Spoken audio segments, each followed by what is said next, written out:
आज मी तुमच्याशी शेअर करणार आहे माझं night time skin care routine. पण त्याआधी संध्याकाळी रोशन बाहेर गेला होता, त्याच्याकडे दूध मागवलं कारण मला होममेड पनीर बनवायचं होतं. सोबतच इकडे स्नॅक्ससाठी कॉर्न स्टीम करायला ठेवले होते आणि आजकाल हा इलेक्ट्रिक कुकरनं मला खूप आवडायला लागला आहे. कॉर्न स्टीम झाले, त्यात मस्त चाट मसाला टाकून ते एन्जॉय केलं. सोबतच इकडे चहा ठेवला होता, चहा घेतला. अनाया बघा मस्त चीअर्स करायला शिकलेली आहे. चहा घेऊन झाल्यानंतर या पनीर मेकरमध्ये मी पनीर बनवायला सुरुवात केली. रेसिपी तुमच्याशी लवकरच शेअर करेल. त्यानंतर अनायाला मस्त असं रेडी करून दिलं आणि तिला वॉकसाठी घेऊन जायचं होतं.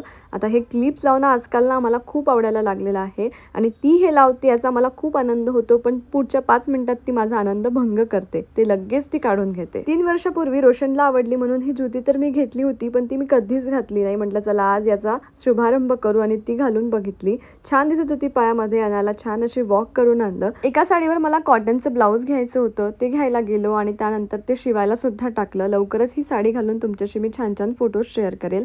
घरी आलो, आमचं पनीर मस्त असं तयार होतं. याचे पीसेस केले, अनायाला खाऊ घातलं आणि अनायाला असं छान फ्रेश पनीर द्यायला ना मला एक वेगळीच मजा आली. आता यानंतर बाहेरचं पनीर बंद आणि मी घरातच पनीर बनवून तिला आणि आम्ही स्वतः खाणार आहे. त्यानंतर अनायासाठी डिनरमध्ये एग ऑमलेट बनवलं होतं आणि आमच्यासाठी रोशन स्पेशल पनीरची भाजी होती. डिनर झाल्यावर फायनली दिवसाचा शेवट करण्याआधी मी माझं मस्त सिंपल असं स्किन केअर करून घेतलं. सगळ्यात आधी तर मी फेस वॉश करते, त्यानंतर एक सिरम लावते. सिरम नंतर मग मी नाईट क्रीम लावते आणि अशा प्रकारे स्किन केअर रुटीन संपवून मस्त अशी आईस्क्रीम एन्जॉय केली आणि दिवसाचा शेवट केला. भेटूया पुढच्या व्लॉगमध्ये. तोपर्यंत बाय बाय.